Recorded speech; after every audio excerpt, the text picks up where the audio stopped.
Did you know that the Department of Defense has been studying UFOs for over 75 years? And you're about to get a crash course in all of it. And even if you are familiar with this subject, I think I've found some things that you've probably never heard about.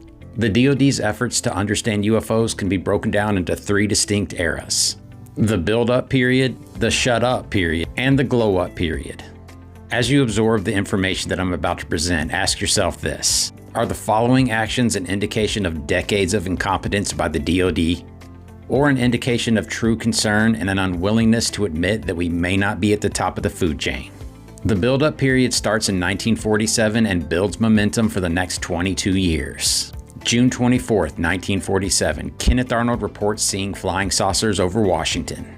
A few weeks later, on July 8th, it's reported that a flying saucer crashes at Roswell. That same month, the Army Air Force Intelligence Collections Division, located within the Pentagon, starts an investigation into UFOs. This effort is headed up by Lieutenant George Garrett, with the assistance of an FBI liaison named S.W. Reynolds. They create a document called the Estimate of the Situation, in which they state that these aircraft are indeed real, but they suspect that they're U.S. secret tech. On September 18, 1947, the U.S. establishes the Air Force and the Central Intelligence Agency. And the first director of the CIA is a gentleman by the name of Roscoe Hillenkotter, who served as the director of the CIA from 1947 to 1950. On September 23rd, Nathan Twining wrote a memo that contained similar wording to what was written in the Estimate of the Situation, in which he states that the phenomenon is real and not fictitious or visionary. And 1 week later, he's reassigned to Alaska. 1948 starts off with the creation of the first acknowledged UFO investigation, Project Sign, which was initially going to be named Project Saucer. And this effort was established in response to the Twining memo. But not much later, in February of '49, they established Project Grudge. Over the course of these Air Force projects, the CIA, which was headed up by Hillenkotter, was closely monitoring their efforts and investigations. In March of 1952, the Air Force ordered the establishment of Project Blue Book, by far the longest running and most well-known UFO investigation.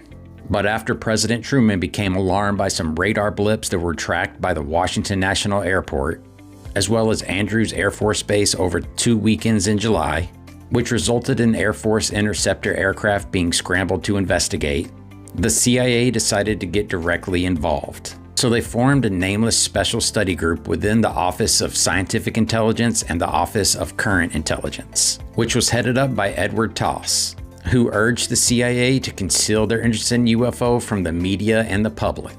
A short time later, the CIA reassigned the responsibility for their UFO investigation to the Office of Special Investigations Physics and Electronics Division, which was headed up by Ray Gordon. One of the products of this group's efforts was a letter from the director of the CIA to the National Security Council, in which he encouraged them to investigate UFOs by creating a priority project within the intelligence and defense research and development community, as well as by creating an external research project with top-level scientists to study UFOs. As a result of this memo, the Robertson Panel was established in December of 1952. But the Robertson Panel recommended that the National Security Council debunk UFOs and institute a public education effort through mass media to reassure the public that there was nothing to UFOs. The panel also recommended that the NSC should monitor the activities of civilian UFO investigation groups. That takes us to 1960, when Roscoe Hillenkotter, the first director of the CIA, made the bold statement that, behind the scenes, high-ranking Air Force officials are soberly concerned about UFOs. In 1964, high-level White House discussions were held to decide what they would do if an alien intelligence was discovered in space, accompanied by an outbreak in UFO sightings on Earth. This triggered the current director of the CIA to do an internal reinvestigation of UFOs. In 1966, because of building public pressure, the Air Force was forced to create a special team. A team that even included Carl Sagan, and that was headed up by Dr. Brian O'Brien. Yeah, Brian O'Brien. To evaluate the efforts of Project Blue Book that was simply called the United States Air Force Scientific Advisory Board Ad Hoc Committee to Review Project Blue Book. This led directly to the creation of the Condon Committee. Thanks to a document called the Lowe Memo that was written by a member of the committee on August 9, 1966, We know that this effort started with the conclusion that UFO sightings had no basis in reality, but that they were to publicly pretend that they were taking an unbiased approach to the investigation. That very same year, President Johnson signed the Freedom of Information Act into law. What a coincidence! But as the Condon Committee was working towards a predetermined conclusion to extinguish public interest in UFOs on behalf of the Air Force, members of Project Blue Book were simultaneously igniting the curiosity of their future leaders at the Air Force Academy by authoring a chapter in the cadets' physics textbook called Introductory Space Science Volume 2 that included Chapter 33, which was simply titled Unidentified Flying Objects. This chapter took a very open-minded approach to the subject and encouraged the students to use critical thinking to assess the phenomenon. But in April of 1969, the Condon Committee released their report, which provided the Air Force the opportunity to squelch public interest in UFOs by stating that the study of UFOs was unwarranted.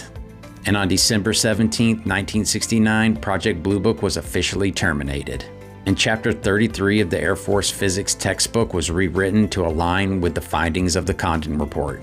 These actions effectively closed the minds of the public and discouraged anyone from investigating UFOs. The Condon Report effectively marked the beginning of the shut up period.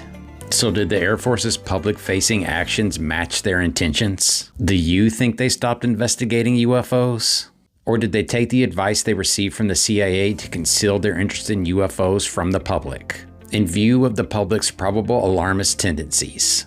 Or was this possibly their attempt to hide their efforts from the newly enacted Freedom of Information Act? Because this would have been the perfect opportunity to bury their UFO investigations in private contractors' hands, which would make these efforts FOIA exempt. Now I'd like to bring to your attention some of the government's unofficial UFO investigations that are rumored to have existed. In 1984, documents surfaced that led some to believe that President Truman had created a top-secret committee to investigate UFOs back in 1947 called Majestic 12. This group is rumored to have worked behind the scenes for the government on the UFO problem, and it may have morphed into the Invisible College in the 70s and into the Aviary in the 80s. All of these alleged programs and possibly more have never been officially acknowledged, so consider their existence as anecdotal for now. But thanks to Oak Shannon, whose name you may recognize from the Wilson Davis notes, we recently learned of the existence of a group of government insiders that, in 1985, were investigating the UFO mystery, and this group called themselves the Advanced Theoretical Physics Working Group. During the dark ages of the 70s and 80s, not even the president could get a public-facing UFO investigation office established. And in 1977, Jimmy Carter tried, but was denied by NASA, when he requested that they create a small panel of scientists to see if any new significant findings had surfaced since the issuing of the Condon Report. In general, the government's rumored official UFO investigation offices of the 70s and 80s remain unknown.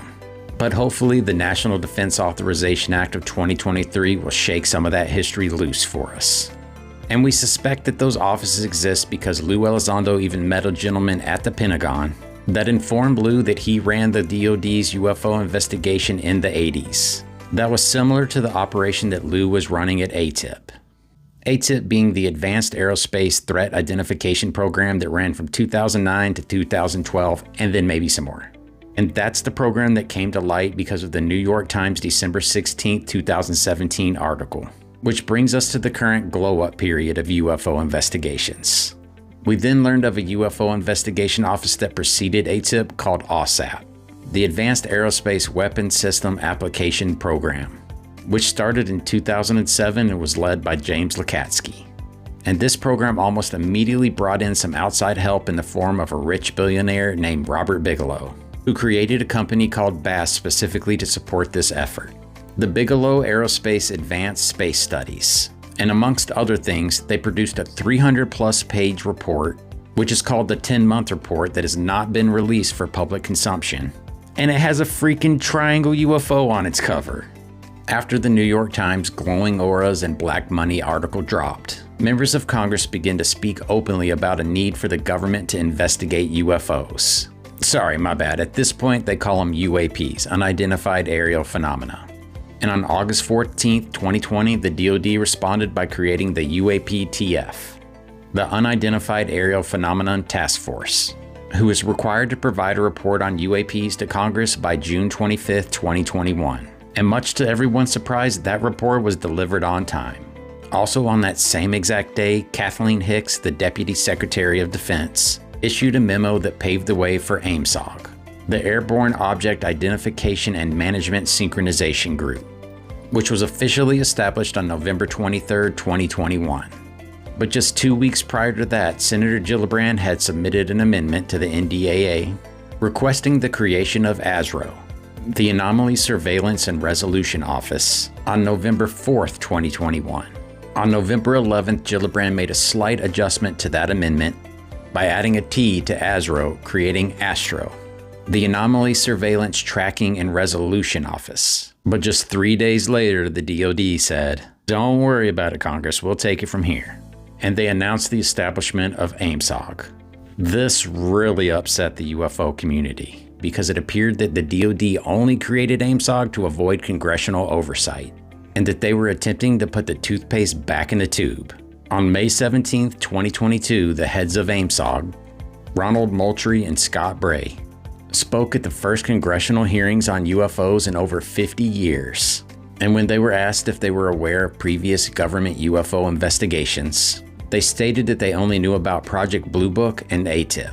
A short time later, on July 16, 2022, a new amendment to the NDAA was submitted that required the creation of a new office that was to be called the Unidentified Aerospace Undersea Phenomenon Joint Program Office, or the UAPJPO. This was the office that never was, because just 4 days later, on July 20th, 2022, the DoD officially announced the establishment of AARO, the All-Domain Anomaly Resolution Office, which was the office that was 3 months late on getting us the latest lackluster UFO report. A report that was due on October 31st but wasn't delivered until January 13th. And that brings us to today. So you tell me what you think.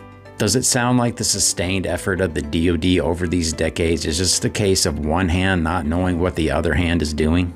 Or does it sound like the phenomena is in fact something real and not visionary or fictitious?